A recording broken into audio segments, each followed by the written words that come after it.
क्योंकि भूमिरापो नलो वायुः खं मनो बुद्धिरेव च अहंकार इति यम्मे भिन्ना प्रकृतिरष्टधा। तो भिन्ना प्रकृतिरष्टधा, यह जो 8 प्रकार की प्रकृति है, भूमि, जल, अग्नि, वायु, आकाश, मन, बुद्धि, चित्त, अहंकार, ये 8 हुए। तो यही परमात्मा की अष्टपट रानियां हैं। अब कल्पना करो, कोई हाड़ मांस की पत्नियां नहीं थी,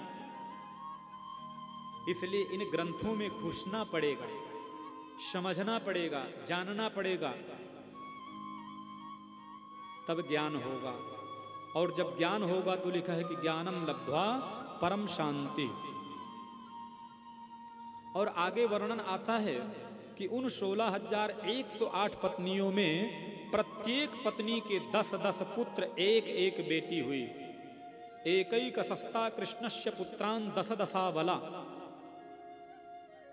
प्रत्येक पत्नी के 10-10 बेटे, एक एक बेटी। अब आप जोड़ लीजिएगा, गणित बहुत है। वर्णन आता है कि तकरीबन 56,000 करोड़ का परिवार था। क्षमा करें, 56 करोड़। लेकिन उसके बावजूद भी उनके जीवन में कभी खटपट नहीं। एक बार संत नारद के मन में ऐसा भ्रम हुआ कि देखूं तो सही, इतनी पत्नियां, इतने बच्चे, इतना बृहद परिवार, कैसे कृष्ण रहते होंगे। तो महाराज नारद जी पहुंचे वेश बदल करके, तो कहीं देखते हैं रुक्मणी के साथ में शास्त्र की बातें हो रही हैं, तो दूसरे कक्ष में सत्यभामा के साथ में शस्त्र विद्या सिखाई जा रही है, तो किसी और भवन में कृष्ण अपने पुत्रों को उपदेश दे रहे हैं, तो किसी और पत्नी के साथ में माता पिता की सेवा कर रहे हैं। एक जगह भी कहीं भोग विलास नजर नहीं आया नारद जी को। नारद जी ने बार बार प्रणाम किया, प्रभु आपकी लीला को तो आप ही समझें। अच्छा, इसमें से जो सत्यभामा है ना, थोड़ी सुंदर ज्यादा है दिखने में, तो वो हमेशा रूठती रहती हैं और कृष्ण उनको मनाते रहते हैं। कभी कोई रूठ जाती हैं, कभी कोई रूठ जाती हैं। लेकिन जो रुक्मिणी है सबसे बड़ी, वो कभी रूठती नहीं, कभी गुस्सा आते कृष्ण ने देखा नहीं। तो भगवान के मन में हुआ आज कुछ ऐसी लीला रचूं, देखूं ये रुक्मिणी भी कभी इसको गुस्सा आता है कि नहीं। क्योंकि दिन भर तो हम राज्य काज में रहते हैं, कभी गृहस्थ जीवन में घर में आकर के थोड़ा मनोविनोद, हंसना हंसाना भी जरूरी। तो महाराज श्री कृष्ण आज जैसे ही घर पर सभा से आए, राज्य काज का पूरा करके काम मुंह लटका करके बैठ गए, तो सबसे पहले रुक्मिणी ही प्रवेश करती थी कृष्ण के कक्ष में। कृष्ण का मुंह लटका हुआ था, तो रुक्मिणी जी ने पूछा, स्वामी आज आप इतने उदास क्यों दिख रहे हैं? और मुंह को थोड़ा फुला लिया। रुक्मिणी ने फिर पूछा, कोई दिक्कत है क्या आपको, या फिर कुछ मेरे से गलती हो गई? तो बोल गए, एक गलती हो तो बताऊं, गलती पे गलती, गलती पे गलती आप करती रहती हो। रुक्मिणी ने हाथ जोड़ करके खड़ी होंगी, स्वामी क्या गलती है बताइए तो सही।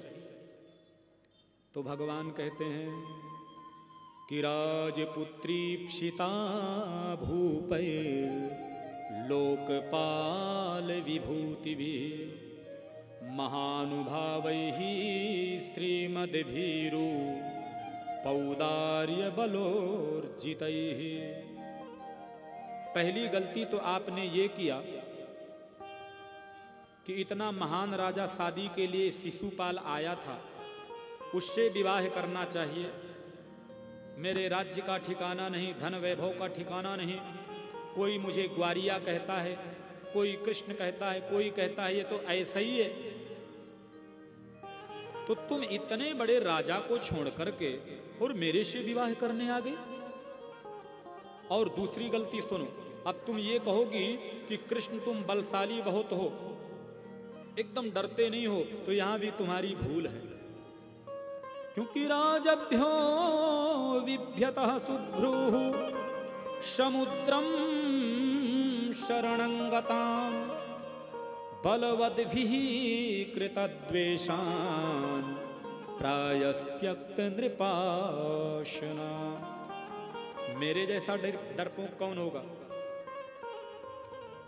सबसे पहले तो मैंने मथुरा को छोड़ा कंस के डर से, उसके बाद में गोकुल को छोड़ा, बाद में वृंदावन को छोड़ा, और जरासंध ने तो इतना मुझे खदेड़ा कि जमीन नहीं मिली तो गुजरात में जाकर के समुद्र के बीच में द्वारिका में रहता हूं, और तुम कहती हो कि मैं बलवान हूं। प्रभु ने कहा देखो मैं तो कहता हूं अभी भी कोई गलती नहीं है, अभी भी कुछ गलती नहीं है। वो शिशुपाल तुम्हारा इंतजार करके बैठा है, अगर तुम चाहो तो मैं शिशुपाल से बात कर लूं और आप उनके साथ में अभी विवाह रचा लो। ये तब कह रहे हैं जब 7-8 बेटे हो चुके हैं। आज की कोई होती तो कह देती भांग खा के आए हो क्या? सुबह का नाश्ता चाय बंद, दोपहर का भोजन बंद, शाम को अकल ठिकाने आ जाती। लेकिन इतना सुनना कि रुक्मिणी धड़ाम से पीछे मूर्छित होकर के गिर गई। अब महाराज जल्दी जल्दी कृष्ण उठे और उनको दोनों हाथों में उठा लिया, एक हाथ से पंखा झल रहे हैं।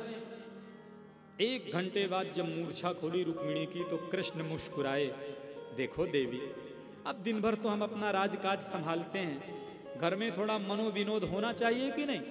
तो मैं सोचा कुछ ऐसी बात करूं, लेकिन आपने तो एकदम असलियत में उन बातों को ले लिया।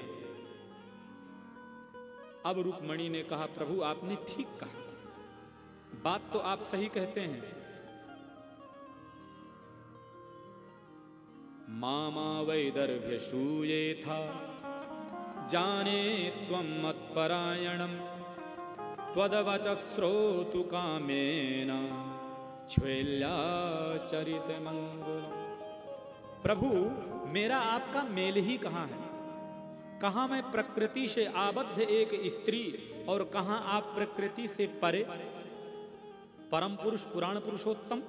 ये तो आपकी महान कृपा है जो आपने मुझे पत्नी रूप में स्वीकार किया। और रही बात कि आपके पास में धन नहीं है, वैभव नहीं है, कोई कहता है देवकी का लाला है, कोई कहता है यशोदा का लाला है।